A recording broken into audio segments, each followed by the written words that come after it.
Well, petitions for the recall of Governor Scott Walker are not posted online at this hour. The delay happening as the Government Accountability Board evaluates the privacy concerns of some individuals who signed petitions. Only News 3 political reporter Jessica Arp spoke to one woman who fears the posting could actually jeopardize her safety. Jess? Well, petitions have already been posted online in 4 of Senate recalls, and all of the recalls held last summer. But at least one woman says she didn't know these gubernatorial petitions would be made so public and is fighting to have her address redacted.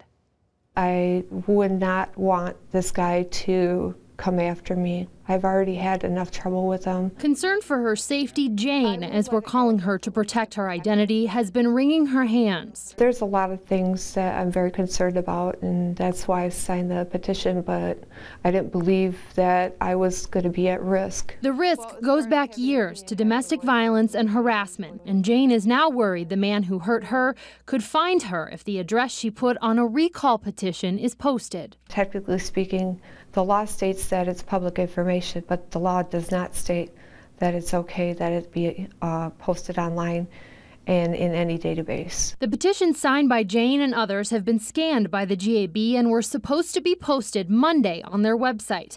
But the Wisconsin Coalition Against Domestic Violence is arguing that victims of domestic violence or others who have legally filed to be confidential electors in the state system should have their addresses redacted for their safety. I think no matter what side you take as far as the recall is concerned, that no one wants a victim of domestic violence to experience that kind of risk to his or her safety. Already some groups, including Verify the Recall, are arguing the petitions are public documents.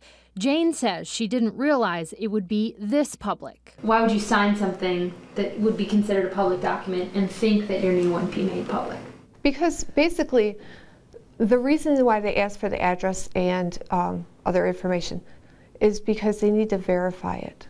And that's the whole purpose. That's why I signed it. I did not feel that they were going to go ahead and expose all my information like that. Now, as of today, Jane is not a confidential elector that we talked about. She said the GAB informed her of that possibility, and she plans to file an affidavit verifying her at-risk status to be a confidential elector this week. But she believes to have just her street address, she can leave this city and state redacted off of that form, would alleviate her issue. So is it possible for the GAB to do that? Well, we don't know for sure because the GAB wouldn't answer any questions beyond their original statement tonight saying petitions would not be published, but they are the custodian of that confidential elector list. It is an interesting story. Jessica Arp reporting. Jess, thank you very much.